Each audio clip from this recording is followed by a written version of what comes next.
أعوذ بالله من الشيطان الرجيم. قل هذه سبيلي أدعو إلى الله على بصيرة أنا ومن اتبعني وسبحان الله وما أنا من المشركين.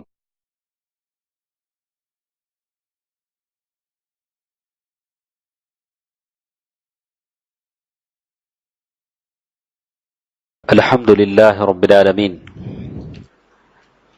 والصلاة والسلام على أشرف الأنبياء والمرسلين وعلى آله وصحبه ومن تبعهم بإحسان إلى يوم الدين. أما بعد،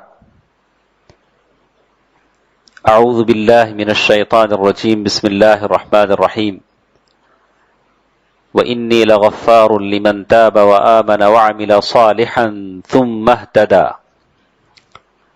محترم حضرات، بزرگوں، دوستوں، عزیزوں، ماں اور بہنوں، آج کی اس مجلس میں جو گفتگو ہم کہنے اور سننے جا رہے ہیں وہ بڑی اہمیت کی حامل ہے. اللہ تبارک و تعالی مجھے حق کہلوانے، آپ کو سننے اور مجھے دونوں کو عمل کرنے کی توفیق دے. آج کا جو موضوع ہمارا ہے، رمضان المبارک میں مغفرت کے اسباب کیا کیا ہیں. گزشتہ مجلسوں میں ہم نے سنا کہ گناہ بہت ہی قبیح اور بری چیز ہے جس کے بہت ہی خطرناک نتائج انسانی اور معاشرتی زندگی پر مرتب ہوتے ہیں. انسان مر جاتا ہے لیکن گناہ نہیں مرتا. انسان مر جاتا ہے لیکن اس کا گناہ اس کے ساتھ رہتا ہے، جس کا بدلہ اس کو چکانا پڑتا ہے. اسی لیے گناہ جو دل کی وحشت اور ہدایت سے دور، اللہ تبارک و تعالی اور بندے کے درمیان رکاوٹ کا سبب گناہ ہوتا ہے. اسی گناہ کی وجہ سے قومیں تباہ و برباد کر دی گئی. فرعون کو ڈبو دیا گیا، قارون کو زمین میں زندہ درگور کر دیا گیا، دھستا چلا گیا اپنے خزانوں سمیت. فخسفنا به وبداره الارض. یہی گناہ تھا. تو اس گناہ سے دامن کو دھونے کی ہم فکر کریں. ہم میں سے کوئی ایسا نہیں ہے جس کے دامن میں گناہ نہ ہو، الا ماشاءاللہ. کچھ لوگ ہو سکتے ہیں جن کے دامن میں خطائیں نہ ہوں، لیکن ہم آنکھ بند کرتے ہیں تو بہت ساری ایسی خطائیں ہم کو نظر آتی ہیں اپنی ماضی کی زندگی میں. اسی لیے آپ دیکھیں گے کہ اللہ کے نبی صلی اللہ علیہ وسلم نے احادیث میں جو باتیں بتلائی ہیں، کچھ اعمال ایسے ہیں جو اگلے اور پچھلے دونوں گناہوں کو معاف فرماتے ہیں. کچھ اعمال ایسے ہیں جس سے پچھلے گناہ معاف ہوتے ہیں. کچھ اعمال ایسے ہیں جس سے 2 سال کے گناہ معاف ہوتے ہیں. تو رمضان سے بڑھ کر گناہ کو بخشوانے کا کوئی ذریعہ نہیں. ہمارے کیا کیا گناہ ہیں، کیا کیا غلطیاں ہیں، کیسے کیسے دلوں کی وحشت ہے، اور اس موقع سے اگر کوئی فائدہ نہیں اٹھاتا ہے تو پھر ایسا شخص ہے جس کے بارے میں اللہ کے رسول صلی اللہ علیہ وسلم دعا کریں، جبرائیل امین آمین کہیں. اور جیسے حدیثوں میں آتا ہے آمین آمین کہا گیا، جبرائیل نے دعا کی تو اللہ کے رسول صلی اللہ علیہ وسلم نے آمین کہا. تو معلوم یہ ہوتا ہے کہ آج کی اس مجلس میں کچھ باتیں ہم جاننے کی کوشش کریں گے. سلف کی ایک آدھ باتیں بھی ہم سنیں گے کہ کیسے وہ اپنے گناہوں کو لے کر، خطاؤں کو لے کر پریشان تھے. اللہ تبارک و تعالیٰ نے اپنی رحمت سے، اپنے کرم سے عبادت رمضان المبارک میں بہت ساری عبادتیں رکھی ہیں. ایک عبادت نہیں، بہت ساری عبادتیں رمضان المبارک میں ہیں کہ آدمی اس سے اپنے گناہوں کو بخشوا سکتا ہے. اور تاکہ انسان بیزار نہ ہو، روزے کی عبادت رکھ دی، قیام اللیل کی عبادت رکھ دی، صدقہ و خیرات کی عبادت رکھ دی، طرح طرح کی عبادتیں رکھ دی. کہا کہ تم سے صدقہ خیرات کرنے کی طاقت نہیں ہے تو روزے کے ساتھ ساتھ تم قیام اللیل پڑھو. قیام اللیل میں ضعیف ہو، کمزور ہو، بیمار ہو تو کہا کہ صدقہ و خیرات کرو. مختلف موقع اللہ تبارک و تعالیٰ نے بندے کو فراہم کیے. سب سے پہلی چیز جس میں حدیثوں میں بتایا گیا، ابو ہریرہ رضی اللہ تعالیٰ عنہ کی حدیث سے کہتے ہیں، صیام رمضان، گناہ بخش پانے کا سب سے پہلا ذریعہ جس کے بارے میں کہا کہ وہ رمضان کے روزے ہیں. اللہ کے نبی صلی اللہ علیہ وسلم نے فرمایا, صحیح حدیث ہے, بخاری کی حدیث ہے, من صام رمضان ایمانا و احتسابا غفر له ما تقدم من ذنبه. جو شخص ایمان کے ساتھ, احتساب کے ساتھ, ثواب کی نیت کے ساتھ روزہ رکھے گا, غفر له, اللہ تعالیٰ اس کے گناہ کو بخش دے گا. اس نیت کے ساتھ آپ اور ہم روزہ رکھیں کہ ہمارے گناہ بخشش ہو جائے, اور دنیا سے جب جانے لگے تو ہمارے جسم پر کوئی گناہ کا داغ دھبا نہ ہو. اس سے بڑھ کر کوئی تمنا آپ کی ہو سکتی ہے؟ میری تمنا تو ہے نہیں. میں تو چاہتا ہوں ہم اللہ تبارک و تعالیٰ کو دھوکہ نہیں دے سکتے. یخادعون اللہ وہو خادعہم. آپ آنکھ بند کر کے سوچیں کہ کیسی کیسی خطائیں آپ کی زندگی میں ہیں, میری زندگی میں ہیں. اس کو ہم کیسے بخشوائیں کہ اللہ تبارک و تعالیٰ نے موقع دیے ہیں. لوگ کیسے کیسے موقع اللہ تعالیٰ نے دیے. روزے کا یہ بہترین موقع ہے. غفر له ما تقدم من ذنبه. پھر اللہ تعالیٰ نے دوسرا موقع دیا کہ کہا کہ کوئی روزہ رکھ نہیں سکتا ہے, معذور ہے, کہا کہ ٹھیک ہے, قیام رمضان کے قیام میں وہ مشغول ہے. اللہ کے رسول صلی اللہ علیہ وسلم کی یہ حدیث جس میں کہا گیا, من قام رمضان ایمانا و احتسابا غفر له ما تقدم من ذنبه. جو رمضان میں قیام کرتا ہے, لیکن شیطان بھی کیا کہیے, شیطان تو شیطان ہے. شیطان افطار میں اتنا کھلا دیتا ہے پیٹ بھر کہ اب آدمی تراویح نہیں پڑھ سکتا, پیر بھاری ہو جاتے ہیں. یہ عقل پیروں پہ پڑ جاتی ہے, پیر پکڑ لیتی ہے. وہ دارے کیوں تھکا رہا اپنے آپ کو, یہ تو فرض تھوڑی ہے تراویح, یہ تو سنت ہے, یہ تو نفل, یہ تو بس مستحب ہے. اب اس کے لیے اتنی تکلیف اٹھانے کی کیا ضرورت ہے؟ تو اسی لیے سلف سے کہا گیا, پوچھا گیا کہ میں قیام اللیل کی پوری تیاری کر لیتا ہوں, رات میں نماز پڑھنا چاہتا ہوں, میں وضو کا پانی بھی رکھ لیتا ہوں, الارم بھی لگا لیتا ہوں, رات میں اٹھ کر تہجد اور یا قیام اللیل پڑھنا چاہتا ہوں, لیکن اٹھ نہیں پاتا. تو انہوں نے کہا لِأَجْلِ مَعْصِيَتِكَ, تمہارے گناہوں کی وجہ سے اللہ نے قیام اللیل سے تمہیں محروم کر دیا ہے. تم محروم جو کیے گئے ہو قیام اللیل سے, اس لیے کہ تمہارے گناہوں اور خطاؤں کی وجہ سے اللہ تعالیٰ تمہیں اپنے سامنے ٹھہرانا نہیں چاہتے. اللہ تبارک و تعالیٰ نہیں چاہتے کہ تم اللہ کے سامنے ٹھہرو تمہارے خطاؤں اور گناہوں کی وجہ سے. خطائیں اور گناہیں آدمی کا پیر پکڑ لیتی ہیں, اسے سلا دیتی ہیں. تو کہتے ہیں کہ قیام رمضان یہ گناہوں کی بخشش کا ذریعہ ہے, اور آدمی سے جہنم کی آزادی کا ذریعہ, اور بخشش کا ذریعہ, اور اس کے گناہوں کو دھونے کا ذریعہ. کوئی گناہ ایسا اس کی زندگی میں باقی نہیں رہے گا. تو آدمی یہ کوشش کرے کہ اللہ تبارک و تعالیٰ کے بارگاہ میں آدمی توبہ کرے, اللہ تبارک و تعالیٰ کے دربار میں توبہ کرے, اور قیام رمضان سے اپنے گناہوں کو دھلانے کی کوشش کرے. اور جیسے اس طرح کہتے ہیں, جیسے حدیث میں کہا گیا, من قام رمضان ایمانا و احتسابا غفر له ما تقدم من ذنبه. اسی طرح گناہوں کی بخشش کا ایک اور موقع جو رمضان المبارک میں اللہ تبارک و تعالیٰ دیتے ہیں, وہ لیلۃ القدر کی تلاش ہے. ایک رات آدمی جاگ لے یا لیلۃ القدر کی تلاش میں جاگتا رہے, زندگی بھر کے گناہ دھو لے. اس سے بڑھ کر کیا موقع ہے؟ اس سے بڑھ کر کیا موقع ہے کہ آدمی لیلۃ القدر کو تلاشے. جیسے اللہ کے نبی صلی اللہ علیہ وسلم نے فرمایا, من قام لیلۃ القدر ایمانا و احتسابا غفر له ما تقدم من ذنبه. اللہ تعالیٰ اس کے گناہ کو معاف فرما دیتے ہیں. صیام رمضان سے گناہ معاف ہو گئے, بخشش ہو گئے, اور قیام رمضان سے گناہ کی بخشش ہو گئی, لیلۃ القدر کی تلاش میں گناہ کی بخشش ہو گئی. کیا کیا موقع اللہ تعالیٰ نے مجھے اور آپ کو دیے ہیں. ایک اور موقع, بڑا اچھا موقع جو اللہ تعالیٰ دیتے ہیں, کہتے ہیں تفطیر الصائم. تفطیر الصائم, کسی روزے دار کو روزہ افطار کروانا. کیا موقع اللہ تعالیٰ نے، ماشاءاللہ بہت سارے لوگ ہیں جو اس موقع کو غنیمت جانتے ہیں اور مختلف اوقات میں چاہتے ہیں کہ ان کی طرف سے روزہ داروں کی افطاری ہو جائے.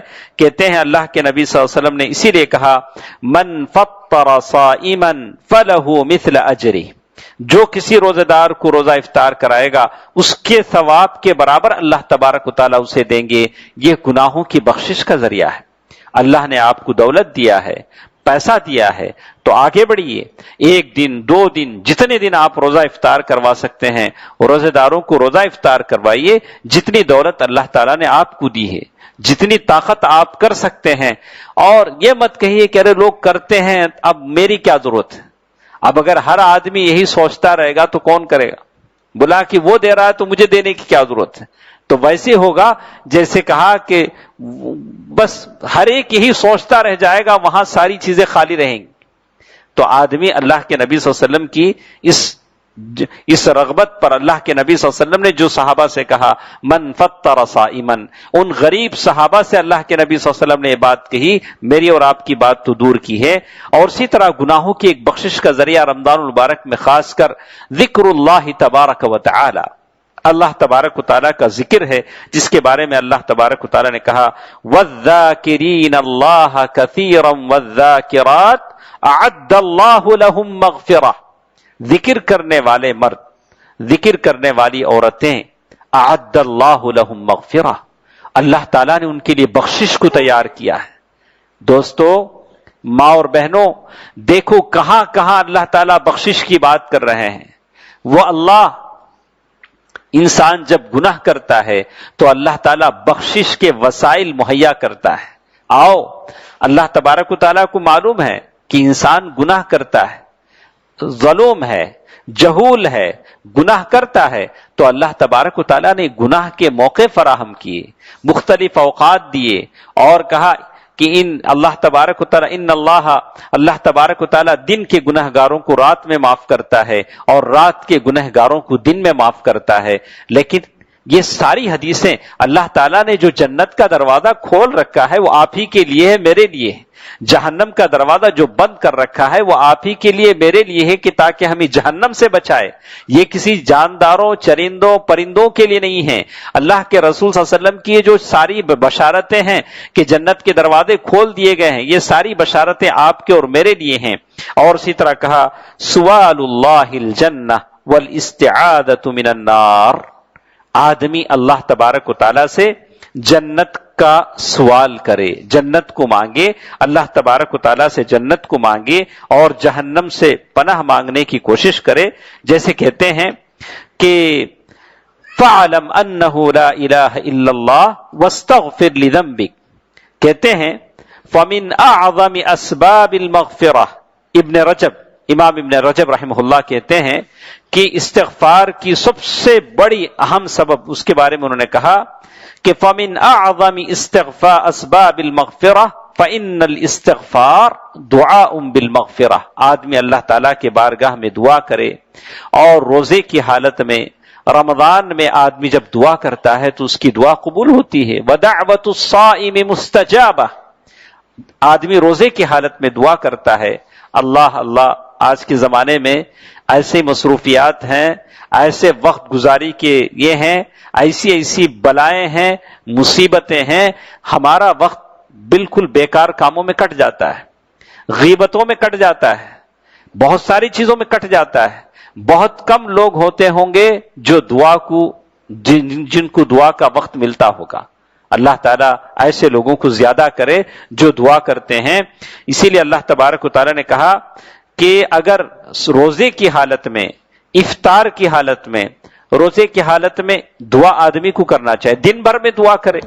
جیسے ہم دیکھتے ہیں کہ سامنے وہ افطار کی چیزیں ہوں اور 2 ہاتھ اٹھے ہوئے ہوں، جیسے ہماری عادت ہو گئی ہے. دعا جس کو ہم کہتے ہیں، افطار سے 2 منٹ پہلے بیٹھ کے دعا کرنا چاہیے. جیسے لوگ وہ فاتحہ کی چیزیں رکھی دعا کرتے ہیں، بالکل ویسی ہماری حالت ہے. دعا کا مطلب ہے کہ آپ شروع سے شام تک جو بھی آپ روزے کی حالت میں آپ دعا فرمائیں، جب بھی آپ دعا کرنا چاہیں دعا کریں. اور اسی لیے کہا وَقَدْ جَمَعَ اللَّهُ بَيْنَ التَّوْحِيدِ وَالْإِسْتِغْفَارِ. ابن رجب رحمہ اللہ کہتے ہیں فَعْلَمْ أَنَّهُ لَا إِلَهَ إِلَّا اللَّهُ وَاسْتَغْفِرْ لِذَنْبِكَ سورۃ محمد آیت نمبر 19۔ اللہ تبارک و تعالیٰ نے توحید اور استغفار دونوں کو ایک جا کیا ہے، ایک جگہ جمع کیا ہے۔ وہی شخص اللہ تعالیٰ سے گناہوں کی بخشش چاہ سکتا ہے جو موحد ہو، جو توحید پرست ہو۔ اگر آپ توحید پرست ہیں تو اللہ تبارک و تعالیٰ سے گناہوں کی معافی چاہیے۔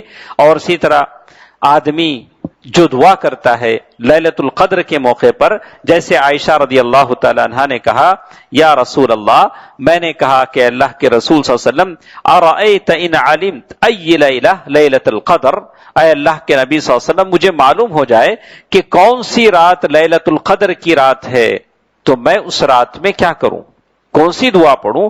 اللہ کے نبی صلی اللہ علیہ وسلم فرمایا قولی اللہم انک عفو تحب العفو فاعف عنی، تو دعا کر کہ یہ کہنا اے اللہ تو بڑا بخشنے والا ہے، تحب العفو بخشش کو پسند کرتا ہے، مجھے بخشش فرما۔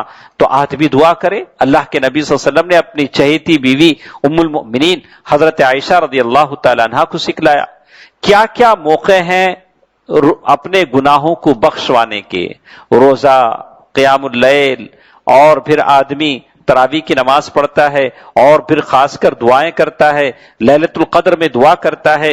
ایک اور جو چیز کہا الجود والانفاق، آدمی خرچ کرتا ہے، اللہ تعالیٰ کی راہ میں خرچ کرتا ہے۔ آدمی جب خرچ کرتا ہے تو اللہ تبارک و تعالیٰ اس کے گناہوں کو بخشتے ہیں۔ تو دوستو عزیزو، میری ماں اور بہنوں، یہ چند باتیں تھیں جو میں نے آپ کے سامنے خاص کر رمضان کے موقع پر کہا کہ بخشش کے کیا کیا ذریعے ہیں۔ کچھ باتیں ہیں جس کو جاننا اور سننا میرے اور آپ کے لیے ضروری ہے۔ تو اس سلسلے میں کہتے ہیں کہ اللہ تبارک و تعالیٰ نے سورۃ الزمر آیت نمبر 50 پر 3، جس میں اللہ تعالیٰ نے کہا قل یا عبادی الذین اسرفوا علی انفسہم لا تقنطوا من رحمت اللہ، اے اللہ کے نبی صلی اللہ علیہ وسلم آپ کہہ دیجئے اے میرے بندو جنہوں نے اپنے نفسوں پر زیادتی کی ہے، لا تقنطوا من رحمت اللہ، اللہ کی رحمت سے مایوس نہ ہو، ان اللہ یغفر الذنوب جميعا، اللہ تبارک و تعالی تمام گناہوں کو بخش دیتے ہیں، انہ هو الغفور الرحیم، بے شک اللہ تبارک و تعالی بڑے معاف کرنے والے ہیں، بڑے بخشنے والے ہیں اور رحم کرنے والے ہیں۔ لیکن آپ کو معلوم ہونا چاہیے اللہ تبارک و تعالیٰ نے ایک بات تو ضرور کہی، ان اللہ لا یغفر ان یشرک بہ، اللہ تبارک و تعالیٰ اپنے ساتھ اگر کوئی شرک کرتا ہے تو اسے معاف نہیں کریں گے۔ اور ساتھ ساتھ کہا وَيَغْفِرُ مَا دُونَ ذَلِكَ لِمَن يَشَاءُ، اس کے علاوہ جو بھی چیزیں ہیں اللہ تبارک و تعالیٰ اسے معاف فرما دیں گے۔ سب سے پہلی چیز اللہ تبارک و تعالیٰ نے جسے سورۃ طٰہٰ جو آیت ہم نے تراویح میں پڑھی جس میں کہا وَإِنِّي لَغَفَّارٌ، اللہ تبارک و تعالیٰ فرماتے ہیں کہ میں بخشنے والا ہوں، لمن تاب، اس آدمی کے لیے جو توبہ کرتا ہے۔ سب سے پہلے اللہ تبارک و تعالیٰ کے گناہوں کے بخشوانے کے لیے اسلام، مسلمان ہونا شرط ہے۔ آپ کو معلوم ہے حضرت عمرو بن عاص رضی اللہ تعالیٰ عنہ فاتح مصر، فاتح مصر، زجار، نہیں مطلب وہ بڑے شاعر بھی تھے اور کاروبار بھی کرتے تھے اسلام لانے سے پہلے، ایک زمانے تک مسلمان نہیں ہوئے۔ فتح مکہ سے 6 ماہ پہلے 8 سن ہجری میں تقریباً کہا 6 ماہ پہلے وہ خالد بن الولید، عثمان بن طلحہ، تینوں صحابہ مسلمان ہونے کے لیے اللہ کے نبی صلی اللہ علیہ وسلم کے پاس آئے تو اللہ کے نبی صلی اللہ علیہ وسلم فرمایا قد رمتکم مکہ افلادک بتہا، اللہ کے نبی صلی اللہ علیہ وسلم فرمایا کہ مکے نے اپنے جگر کے ٹکڑوں کو تمہارے سامنے ڈال دیا ہے۔ یعنی مکے کے یہ لوگ بہت ہی قابل لوگ تھے جو اللہ کے نبی صلی اللہ علیہ وسلم کے پاس آ کر مسلمان ہوئے، اس میں سے حضرت عمرو بن عاص رضی اللہ تعالیٰ عنہ ہیں۔ حضرت عمرو بن عاص رضی اللہ تعالیٰ عنہ کہا کرتے تھے مجھے تعجب ہوتا ہے ایسے آدمی پر جو سکرات کی حالت میں ہو اور اس کی عقل اس کے ساتھ ہو اور اس وقت کی کیفیت کو وہ بیان نہ کرے کہ کیسے وہ محسوس کرتا ہے سکرات کی حالت میں، سکرات کی حالت میں اسے کیسے محسوس ہوتا ہے. تو ان کے بیٹے عبداللہ نے یہ بات سنی، اس بات کو انہوں نے یاد رکھا. جب حضرت عمرو بن عاص رضی اللہ تعالیٰ عنہ سکرات کی حالت میں پہنچے تو بیٹے نے کہا، ابا آپ کہا کرتے تھے کہ مجھے تعجب ہوتا ہے جو لوگ سکرات کی حالت میں جاتے ہیں اور ان کی عقل ان کے ساتھ ہوتی ہے، بتاتے نہیں دوسروں کو کیا کچھ ان کو تکلیف ہوتی ہے، آپ بتائیے آپ کے ساتھ کیا ہوتا ہے. سوال بالکل واجبی تھا، سوال بالکل صحیح تھا.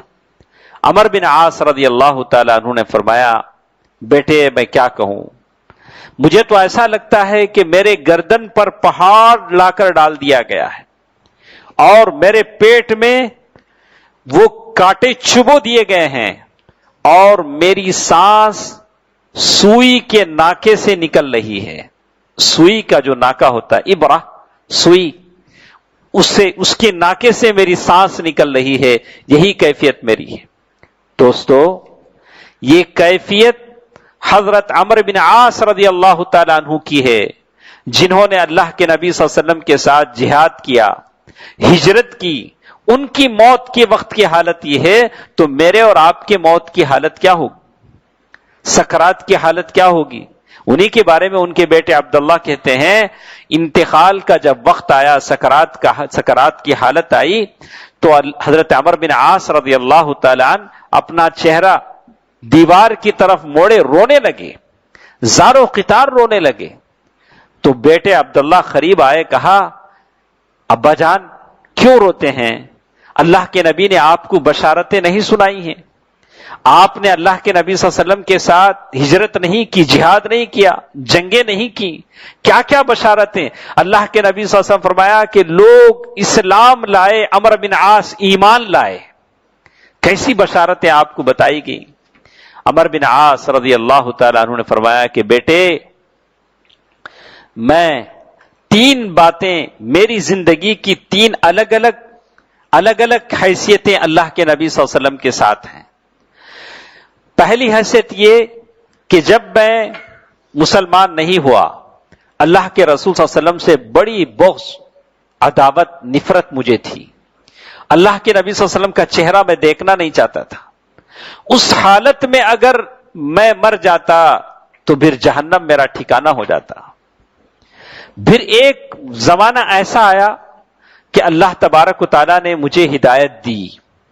اللہ کے نبی صلی اللہ علیہ وسلم کا چہرہ میرے پاس اتنا محترم ہو گیا، اتنی محبت پیدا ہو گئی اللہ کے نبی صلی اللہ علیہ وسلم سے. اس حالت میں اگر میں مر جاتا تو جنت میری اپنی ہوتی، اللہ تعالیٰ مجھے جنت میں داخل کرتا. لیکن ساتھ ساتھ کہا، اتنی محبت کے باوجود اگر تم مجھ سے پوچھو کہ اللہ کے نبی صلی اللہ علیہ وسلم کا چہرہ کیسا تھا تو میں بتا نہیں سکتا، میں بتا نہیں سکتا. ہمارے اندر اتنا اجلال تھا، تعظیم تھا کہ آنکھ بھر کر ہم اللہ کے رسول صلی اللہ علیہ وسلم کو دیکھتے نہیں تھے. اللہ کے رسول صلی اللہ علیہ وسلم کے چہرے مبارک کی طرف پوری نگاہ ڈال کر ہم دیکھ نہیں پاتے تھے، ہماری نگاہیں نیچے ہوتی تھیں. اللہ کے رسول صلی اللہ علیہ وسلم کی باتیں ہم سنتے تھے. پھر ایک حیثیت ہماری زندگی میں ایسی آئی، میری زندگی میں ایسی آئی کہ مجھے فوجوں کی سرکردگی دی گئی. لعبت بالدنیا، یعنی دنیا نے مجھ سے کھیل کیا، یعنی مجھے بہت ساری سرداری ملی، بہت سارے کوائف مجھے ملے. اب حالت اللہ تبارک و تعالی جانتا ہے، اور میں کلمہ لے کر دنیا سے جا رہا ہوں، لا الہ الا اللہ محمد الرسول اللہ. اسی کلمے پر ان کا انتقال ہوا. حضرت عمرو بن عاص رضی اللہ تعالیٰ عنہ کہتے ہیں کہ یہ کلمے کی دولت ہے جس سے میں جا رہا ہوں. اور وہ رو رہے ہیں، زار و قطار اس حالت میں رو رہے ہیں، اور انہوں نے یاد کیا کہ میں اسلام لانے کے لیے اللہ کے نبی صلی اللہ علیہ وسلم کے پاس آیا. اللہ کے نبی صلی اللہ علیہ وسلم نے کہا کہ ہاتھ بڑھاؤ، میرے ہاتھ پر بیعت کرو. اور میں ہاتھ بڑھایا، پھر ہاتھ کھینچ لیا. تو اللہ کے رسول صلی اللہ علیہ وسلم فرمایا کہ کیا بات ہے، اسلام لانے کے لیے آئے ہو، ہاتھ بڑھا رہے ہو، پھر ہاتھ کھینچ بھی رہے ہو. تو میں نے کہا، اللہ کے نبی صلی اللہ علیہ وسلم، اشترط، میں ایک شرط رکھتا ہوں. بلا کی شرط کیا ہے؟ بلا کی شرط یہ ہے کہ میرے پچھلے جو غلطیاں، گناہ ہیں، وہ بخش دیے جائیں، وہ معاف کر دیے جائیں. ہماری بات یہی ہے، مغفرت کی بات ہے، کیسے خطائیں معاف ہوتی ہیں۔ اللہ کے نبی صلی اللہ علیہ وسلم فرمایا، اے عمرو بن عاص، کیا تم نہیں جانتے الاسلام یہدم ما کان قبلہ، آدمی جب مسلمان ہو جاتا ہے تو پچھلے گناہ اور غلطیاں اس کے معاف ہو جاتے ہیں۔ تو حضرت عمرو بن عاص رضی اللہ تعالیٰ عنہ سے اللہ کے رسول صلی اللہ علیہ وسلم نے یہی بات کہا کہ وَأَنَّ الْهِجْرَةَ تَهْدِمُ مَا كَانَ قَبْلَهَا، تم ہجرت بھی کر کے آئے ہو، ہجرت بھی پہلے گناہوں کو بخش دیتی ہے، اسلام لانے سے بھی آدمی کے گناہ معاف ہو جاتے ہیں۔ تو معلوم یہ ہوا کہ اسلام کی دولت سب سے بڑی دولت ہے جس سے آدمی کی خطائیں اور غلطیاں معاف ہوتی ہیں۔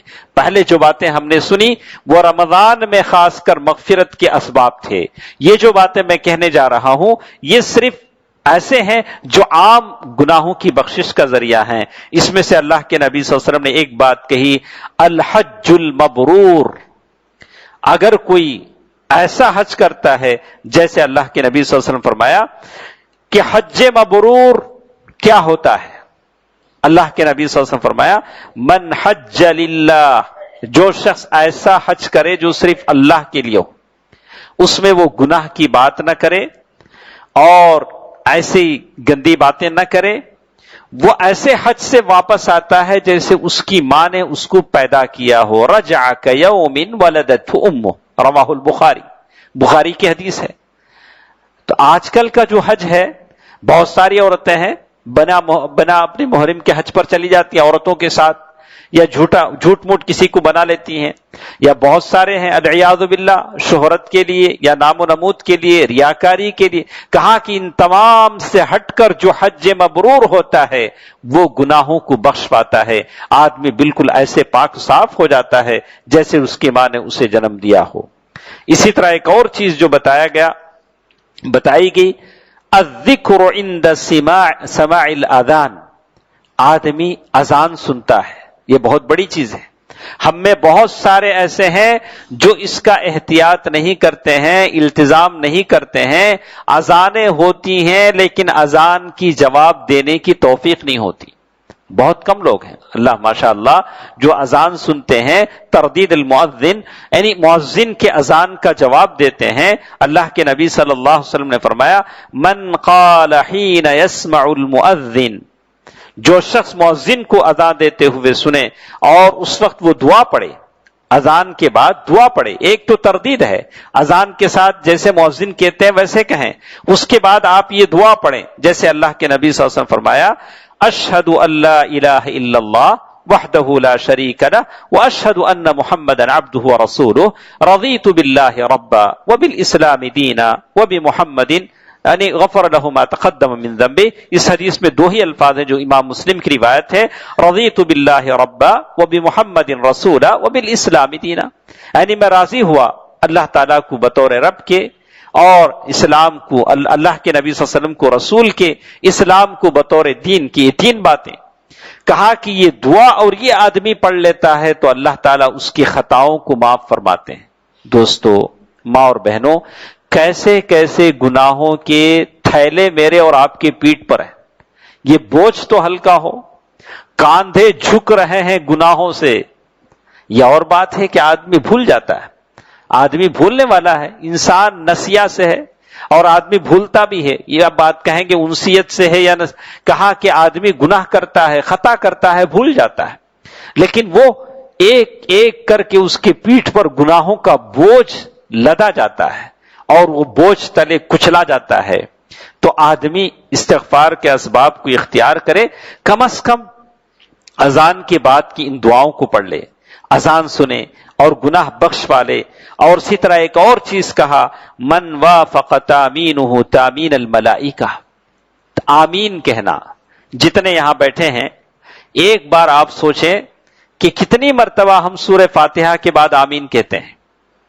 آمین یا تو اس میں کئی ٹائپ کی باتیں ہیں، کچھ لوگ آمین سرے سے کہتے ہی نہیں، کچھ لوگ کہتے ہیں آہستہ سے، کوئی سن لے گا تو مارے گا، اس لیے کیا کرتے ہیں آہستہ سے بولا کہ بعض حدیثیں آتی ہیں کہ آمین صحابہ کہتے تھے، کہا کہ مسجد گونج جاتی تھی، کہا کہ اتنی زور سے نہیں، لیکن کم از کم کہ آس پاس والا تو سن سکے کہ انہوں نے آمین کہا ہو۔ اور یہ حدیث جس میں کہا گیا، ابو ہریرہ رضی اللہ تعالیٰ عنہ فرماتے ہیں اذا امن الامام فامنوا، اگر امام آمین کہے تو تم بھی آمین کہو۔ تو پہلے تو امام کو آمین کہنا چاہیے، سورہ فاتحہ وہ ختم کرے تو پہلے امام کو آمین کہنا چاہیے، اور اسی کے ساتھ ساتھ آپ بھی آمین کہیں۔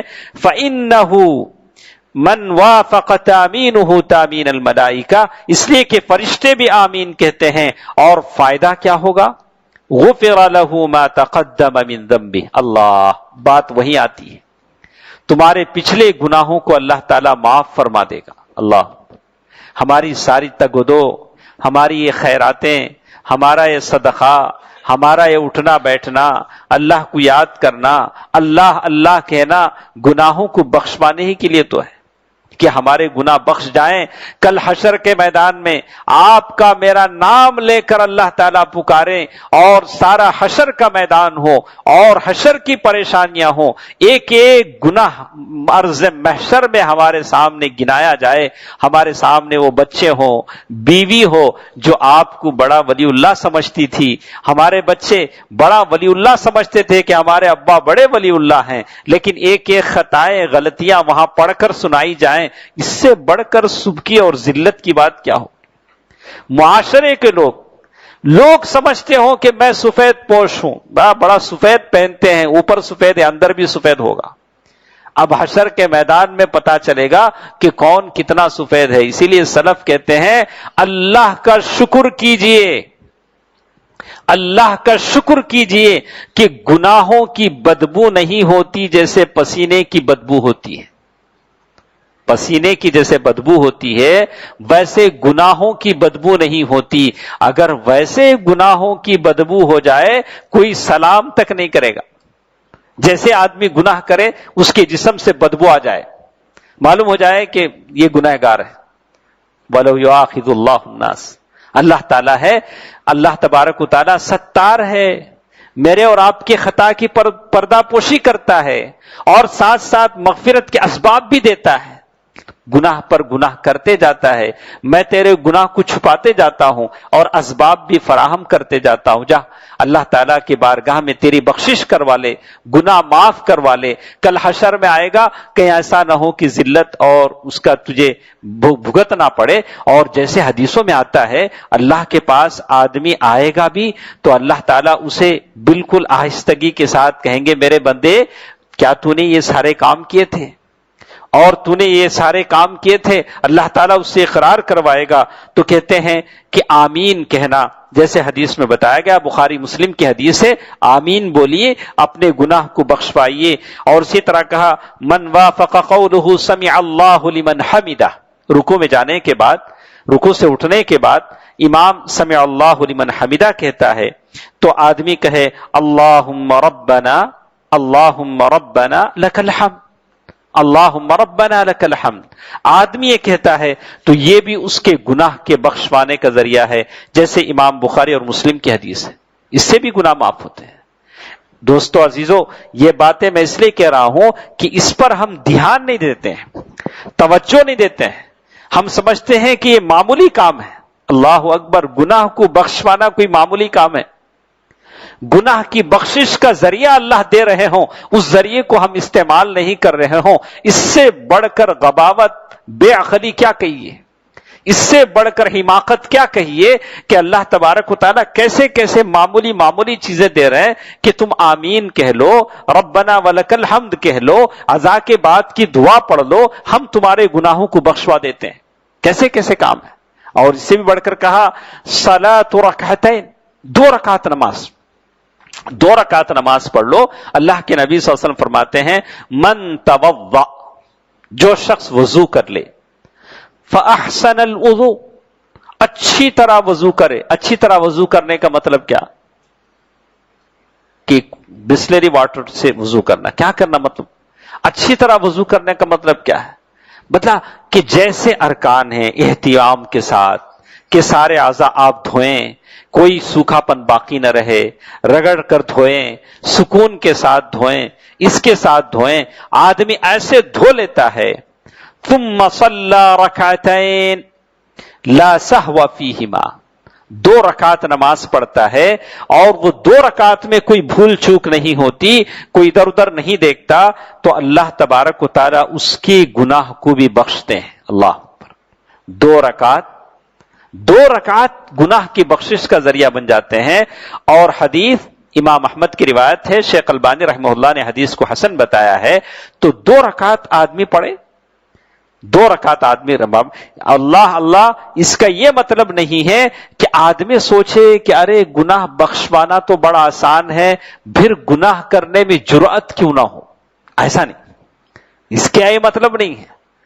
اس لیے کہا کہ یا ایھا الانسان ما غرک بربک الکریم، اے انسان، تیرے کریم اور بزرگ برتر رب سے کس نے تجھے دھوکے میں ڈال دیا ہے؟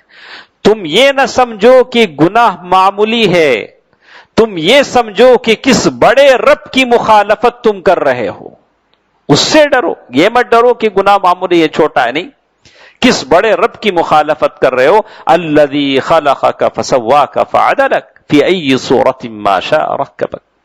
اللہ تبارک و تعالیٰ کی مخالفت، اللہ تبارک و تعالیٰ کی معصیت، یہ کبھی اللہ تبارک و تعالیٰ کی نہیں ہونی چاہیے، اللہ تعالیٰ کبھی بھی پکڑ سکتے ہیں۔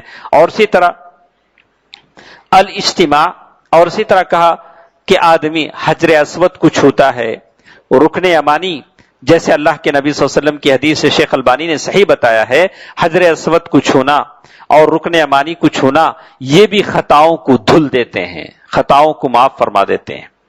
اور اسی طرح ایک چیز، جیسے ہم بیٹھے ہیں، یہ ایک اجتماع ہے، یہ بڑی مجلس ہے، کبھی ایسا ہوتا ہے آدمی ارے اتنے لوگ جا رہے ہیں ہم بھی چلے جائیں گے، اللہ اللہ نہیں، یہ بہت فائدے کی مجلسیں ہیں، اس میں بیٹھیے، اس سے فائدہ اٹھانے کی کوشش کیجیے، اس سے فائدہ اٹھانے کی کوشش کیجیے۔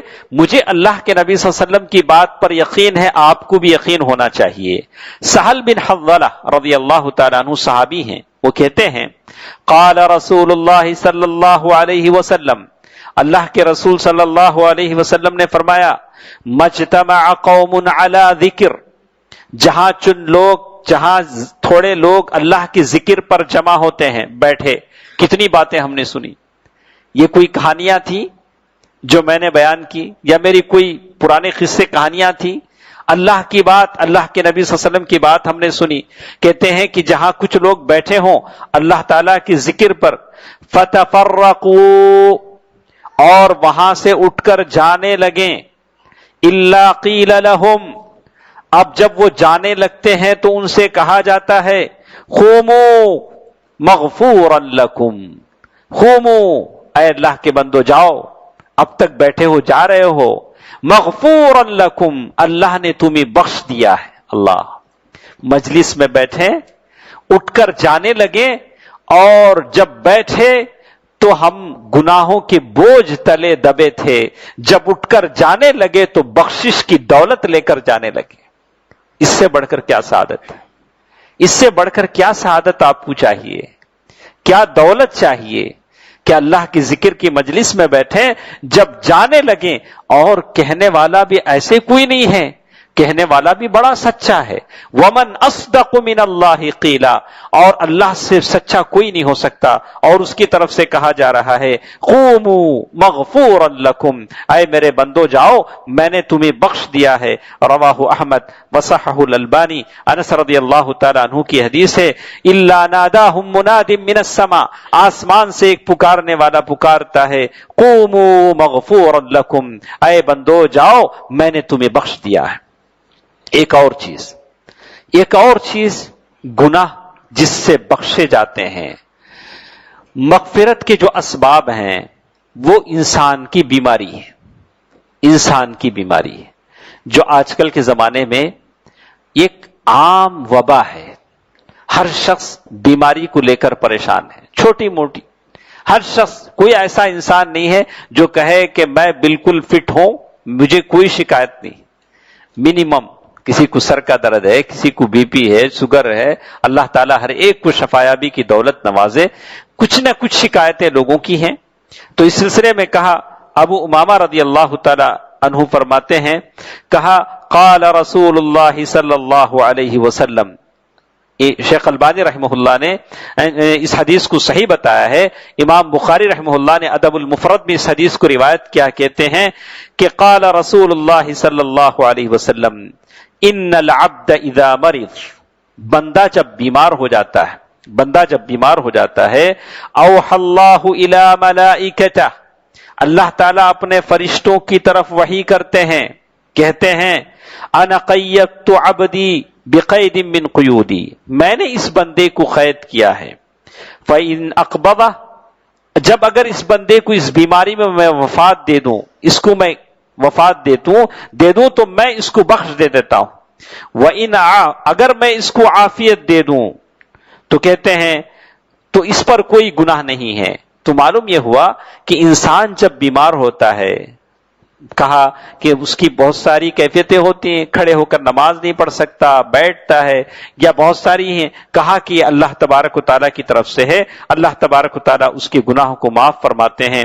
اور جیسے یہ جو حدیث میں نے پڑھی یہ امام حاکم کی روایت ہے اور شیخ البانی نے اس کو حسن بتایا ہے. اور ایک حدیث جو ہمارے ساتھ ہے وہ حضرت عائشہ رضی اللہ تعالی عنہا کی حدیث ہے، وہ کہتے ہیں اذا اشتکى المؤمن، مومن کو جب شکایت ہوتی ہے، کسی بھی شکایت، بخار، کوئی بھی بیماری، اللہ تبارک و تعالی، عائشہ رضی اللہ تعالی عنہ فرماتی ہیں اخلصہ من الذنوب، وہ سارے گناہوں سے پاک ہو جاتا ہے. عائشہ رضی اللہ تعالی عنہ نے جب کہا تو اللہ کے نبی صلی اللہ علیہ وسلم کی بات وہ نقل کر رہے ہیں، کہتے ہیں کما، ایسے صاف ہو جاتا ہے جیسے لوہا بھٹی میں صاف ہوتا ہے، بالکل ویسے صاف ہوتا ہے. رواہ البخاری فی الادب المفرد وصححہ الالبانی، شیخ البانی نے اس حدیث کو صحیح بتایا ہے. تو بیماری بھی اللہ تبارک و تعالیٰ کی ایک نعمت ہے. آدمی کو بیماری کے لیے غلط لفظ استعمال نہیں کرنا چاہیے. بخار کے لیے ہو یا کسی بڑی بیماری کے لیے ہو، اللہ سے شفا طلب کرنی چاہیے. اور بہت ساری بیماریاں ہیں جو آدمی کو ہدایت کی طرف لے جاتی ہیں. تو یہ چند اسباب تھے جو میں نے آپ کے سامنے رکھے، اس سے ہم اپنے گناہوں کو بخش پا سکتے ہیں. کوشش کریں ایسے اللہ تبارک و تعالیٰ کے پاس جائیں، اللہ تعالیٰ کہیں یا ایتھا النفس المطمئنہ ارجعی الی ربک راضیۃ مرضیہ فادخلی فی عبادی وادخلی جنتی. اور ہم جب اپنے قبر میں جائیں تو کوئی گناہ ہمارے دامن پر باقی نہ رہے. اس سے پہلے یہ کوشش کریں کہ ہمارے نام اعمال میں صرف نیکیاں ہی نیکیاں ہوں. اللہ تعالیٰ مجھے اور آپ کو اس کی توفیق دے. ان اللہ ملائکتہ یصلون علی النبی یا ایھا الذین آمنوا صلوا علیہ وسلموا تسلیما. اللهم صل علی محمد وعلی آل محمد کما صلیت علی ابراہیم وعلی آل ابراہیم انک حمید مجید. اللهم بارک علی محمد وعلی آل محمد کما بارکت علی ابراہیم وعلی آل ابراہیم انک حمید مجید برحمتک یا ارحم الراحمین والحمد للہ رب العالمین. والسلام علیکم ورحمۃ اللہ وبرکاتہ.